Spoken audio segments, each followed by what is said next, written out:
Okay.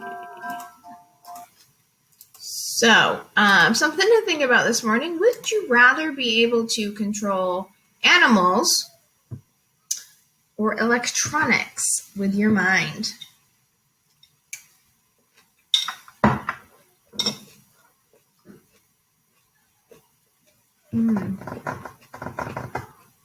It's a tough one. What, hon? You pee? Go get a new diaper. I got my daughter with me today. Okay. So, this week, we have been looking at 7.9. Last time we did the checkpoint. This time we're going to do the quiz. And we're adding just a little bit to that.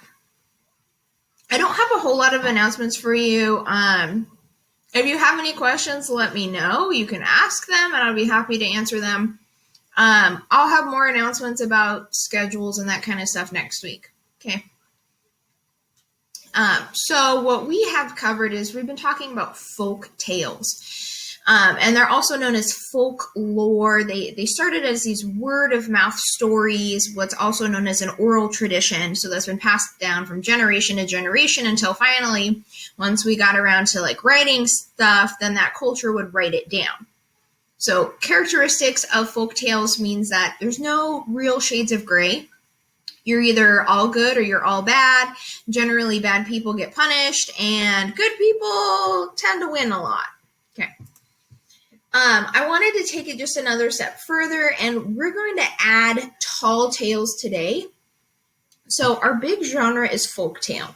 Underneath that genre, we have fables and tall tales and fairy tales. The Grimm brothers are really renowned for their fairy tales. This whole like genre is where Disney gets most of their material from. So from like Cinderella, Snow White, Little Mermaid, Beauty and the Beast, Sleeping Beauty, Rapunzel, Moana, Pinocchio, all that kind of stuff. They were originally a folk tale of some sort. Same with Aladdin and Mulan. And with Mulan, she actually falls into one of our tall tales. So a little bit more on folklore. Because remember, we wrap back around and then we go a little bit deeper. So folklore generally represents beliefs, customs, and traditions that are held by the cultures. So what's kind of cool, though, is that there's parallel stories that come up across the world that they have like similar characteristics and plot. So, for example, like Santa, there's a lot of different countries that have different versions of a Santa Claus or an Easter Bunny or a Tooth Fairy. There's also many different cultures that have stories of a great flood. So you might have heard of the story of Noah and the Ark from the Christian Bible. There's also stories of the flood across the world.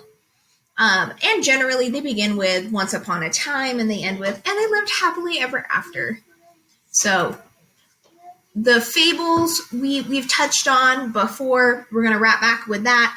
And they're usually really brief. They have a talking animal of sort, and they have a moral or proverb that seeks to impart wisdom and life lessons. So this example, the pictures of the monkey and the fox. I've talked to you before about the grasshopper and the ant. You don't have to know these stories. I'm just saying these are examples of fables. Okay.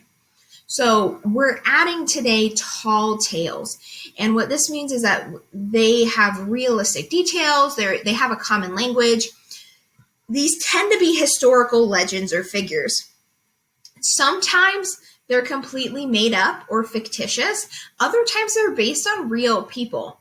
But what they have in common is that these real people tend to have like these superhero strength or magical abilities, and there's a lot of hyperbole and exaggeration.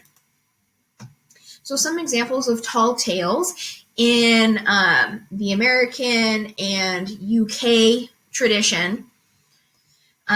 These are all distinctly American: Johnny Appleseed, John Henry, and Paul Bunyan. Robin Hood is a story that has been carried over from England to the United States. But these are tall tales that have explained certain things, like the Great Lakes. Paul Bunyan's shoes are supposed to be like the Great Lakes, and Babe the Big Blue Ox and him had a big wrestling match, and it created the Appalachian Mountains and the Rockies. And so Johnny Appleseed, though, he was actually based on a real character, like a real human being called John Chapman, and he planted apple trees as he walked around the country. So these tall tales, they do often have a seed of truth in them, but they've been exaggerated over time. Okay. So what we're going to do now is we're going to get into the slideshow, and I want you to take the quiz.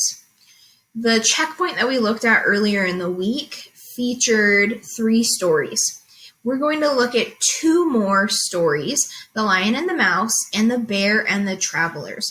These are really brief, like fables are. And what we're looking for as we read them is the character, what did they do, and then what's the moral and the proverb. Okay, so that's what we're going to be looking at. Just a second. My daughter's telling me that she peed.